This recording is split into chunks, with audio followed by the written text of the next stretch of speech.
What up, guys? Guys, welcome back to the channel.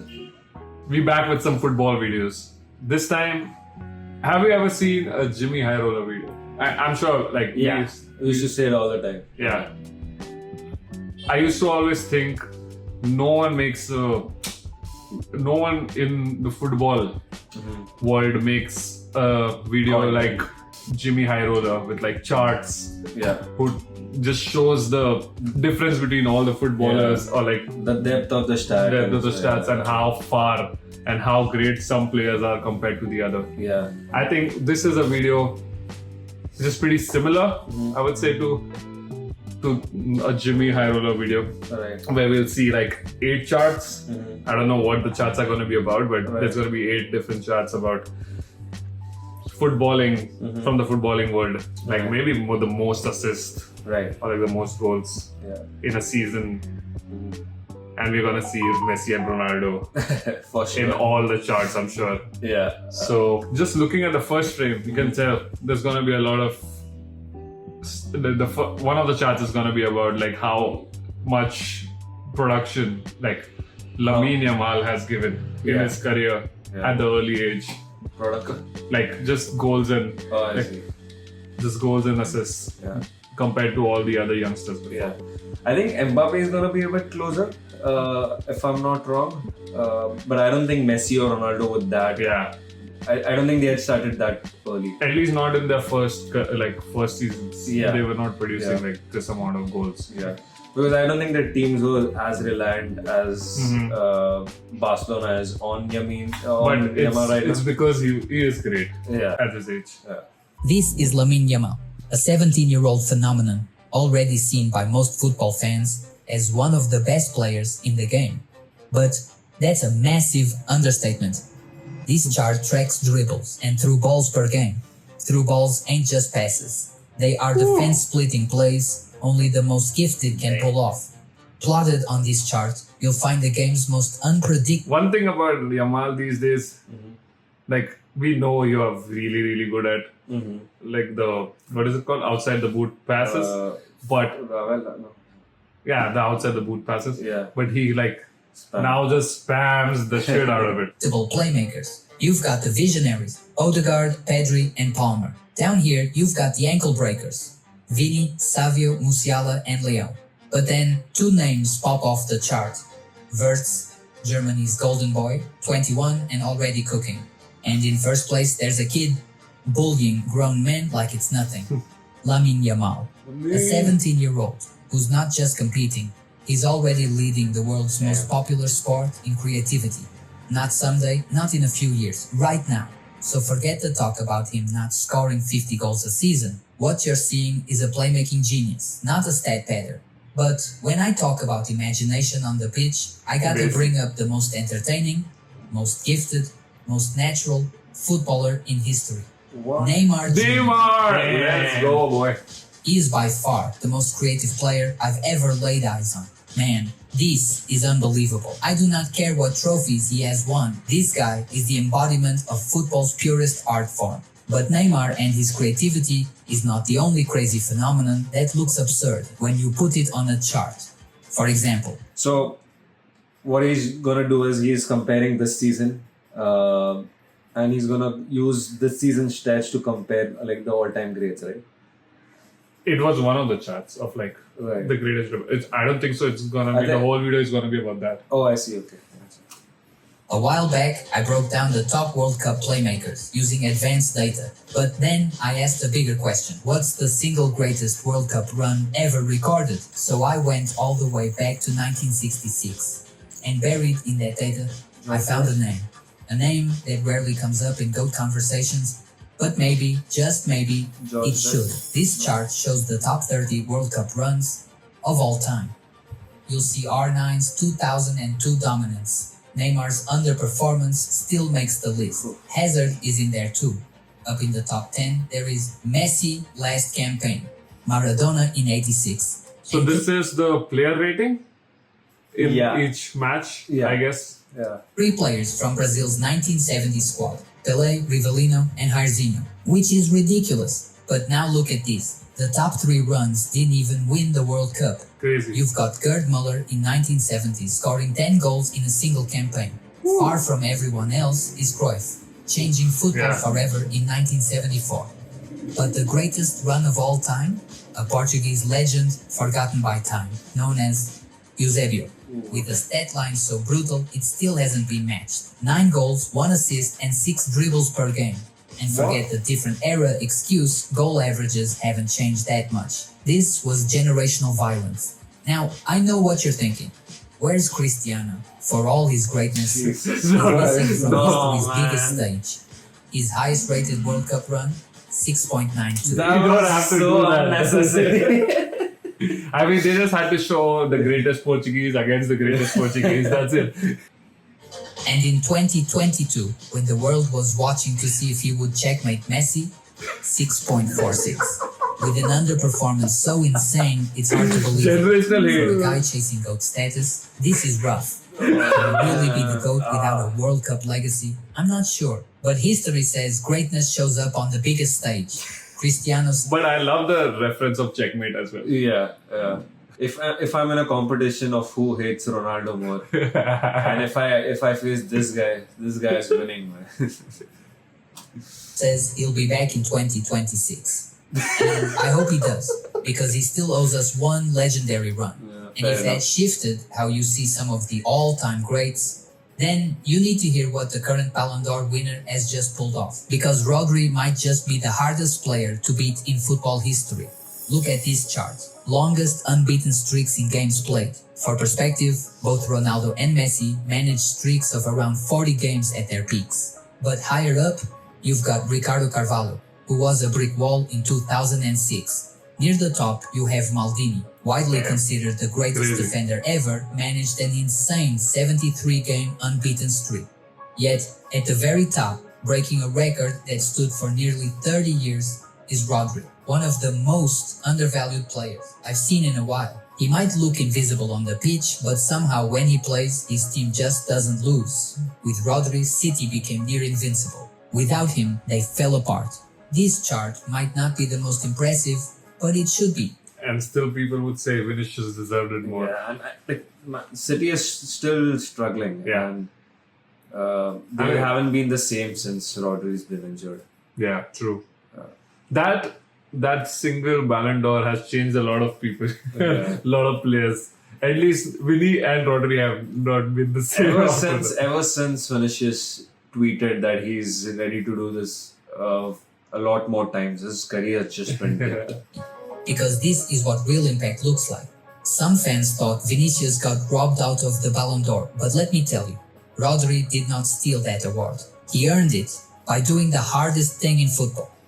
Never losing. But while some players dominate without ever dribbling, others built their whole legacy on that. A legacy that doesn't always hold up. You see, everyone talks about R9, Dino, and Zidane as the greatest magicians grace the field. The 2000s are often called football's peak dribbling days. But with fresh Champions League data from 2003 onward, we can finally get a true look at the best dribblers of the 21st century. And what you're about to see might change how you remember. Quick guess. I think Hazard, Messi. This is just Champions League, right? Maybe, yeah. Okay. So I think Neymar is going to be up there. Yeah. Messi, Neymar, Messi, Hazard, for sure. Dembele. Dembele, maybe not. Because I don't know how many successful dribbles actually he does throughout He the game. has quite a lot. One or two. So let's just say Neymar, Messi, Hazard, and Dembele. That's one kind Some of of the bold biggest prediction. legends. This chart shows how often players tried to beat defenders and how often they succeeded. Blue dots, that's midfield dribblers. Red dots, final third dribblers, where dribbling is way harder. Most players either spam dribbles with low success or pick their moments with high success. But only a few legends broke 80% success rate. Can you guess them? You were not touching the ball when they had it. This was Zidane, Juninho, and Xavi, with Xavi topping them all as How many players did he say? 4 players, right? Yeah. the most efficient dribbler Lampard. ever. But then there's Robin, a 19-year-old kid who at the time was rewriting the definition of dribbling. He had one move, but no one could stop it. Nearly 80% success at 5 dribbles per game in the final third is absurd. Far from everyone else is 2005 Ronaldinho.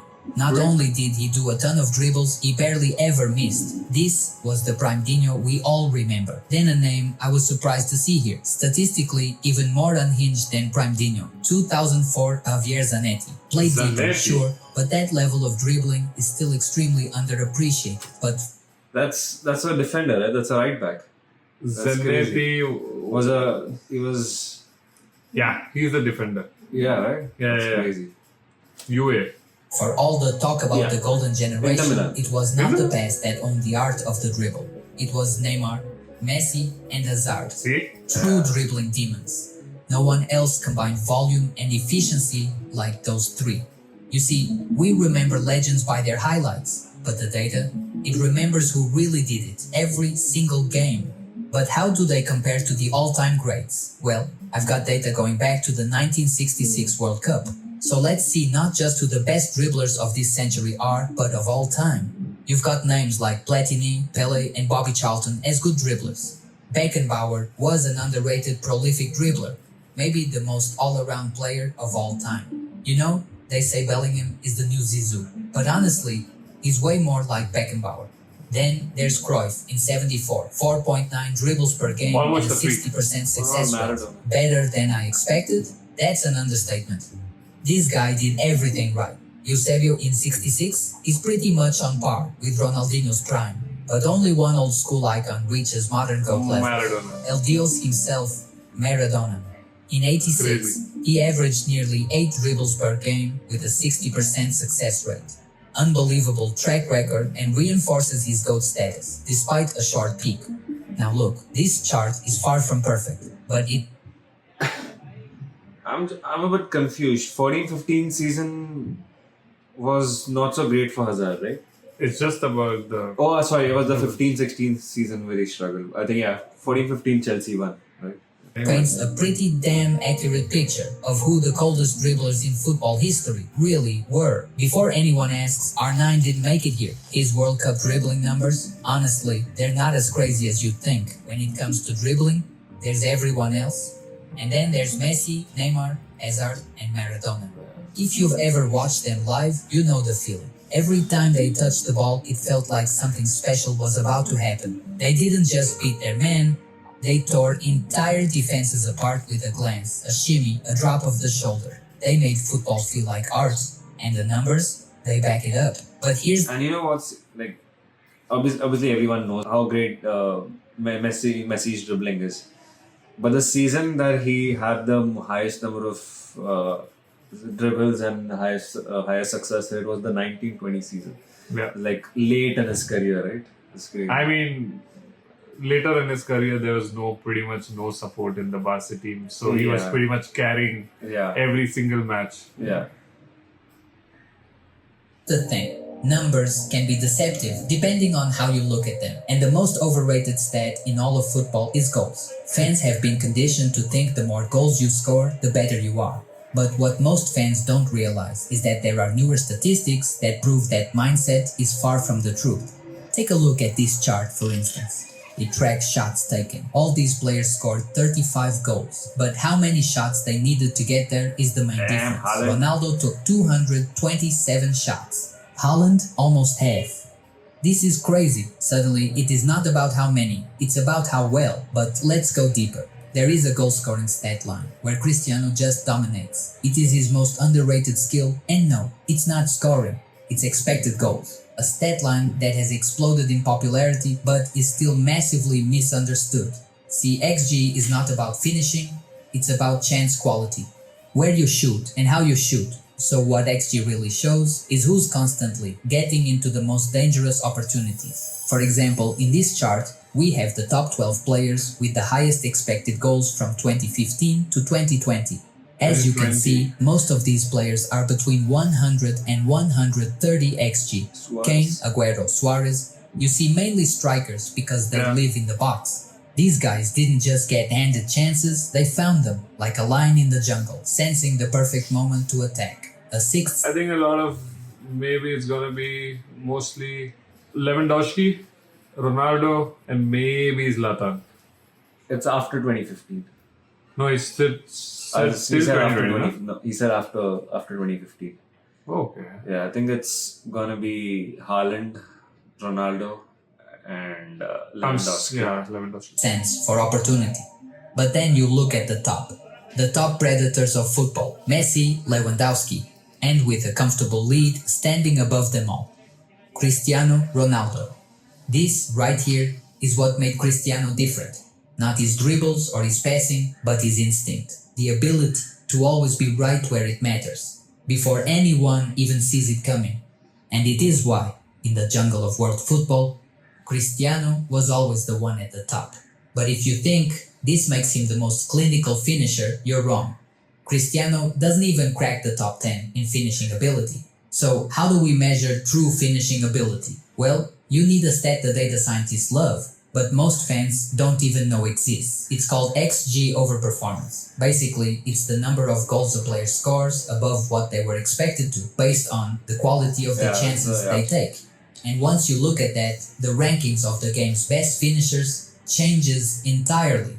Using the same dataset, I created a graph showing XG over performance. Despite racking up chances like the best of them, Lewandowski still fell 5 goals short of his XG. Benzema, Cavani, and Neymar, they're all in that same camp.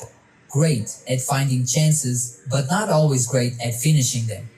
Cristiano, slightly above average, but not what you would call sharp.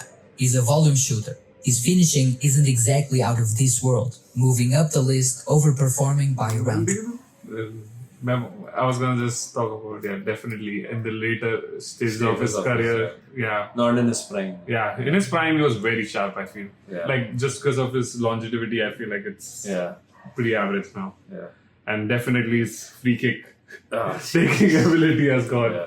I mean, he Crazily has down. scored some free kicks now, but like before that, it was It's just, a very lucky free kicks here Yeah. and there that goes in. Who do you think is gonna be?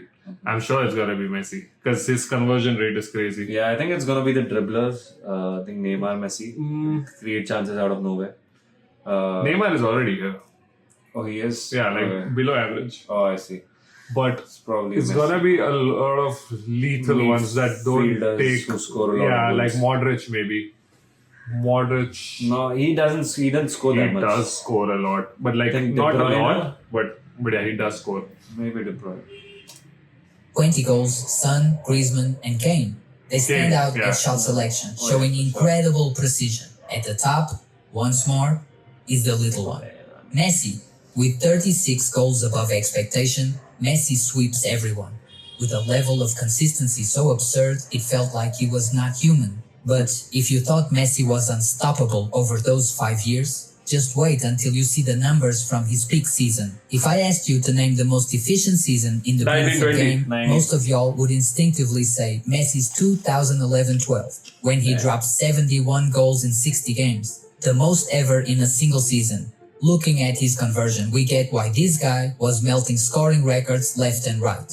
In that season, Messi was expected to score 25 goals. He dropped 40. He overperformed by 14.4 goals. Light years ahead of anyone else. But you don't feel how ridiculous that is until you see it in context.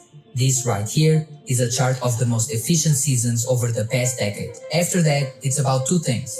How many goals have you over-delivered? And how much you squeezed out of every chance? Down here, you've got the volume monsters, taking 5 to 6 shots a game, blasting chances until one goes in. They still overperform, just with tons of attempts. You've got Ronaldo's brilliant 2014 season. With just 32 goals expected, he managed to score 40, almost 8 free goals. 25% overperformance. It was relentless, but it also means he had a lot of chances. Then there's the sharpshooters. These players hit the sweet spot. Lukaku. Usually, they score around 30 goals, but with way fewer chances. Take Harry Kane in 2016. Expected to score 20 goals. He hit 30, 10 extra goals. Same with Immobile, Griezmann, and Messi again. At the top, you have the guys who might not score tons of goals, but they do it with half the chances. And no one did it better than Dybala. In 2018, he delivered one of the most efficient goal-scoring seasons ever recorded.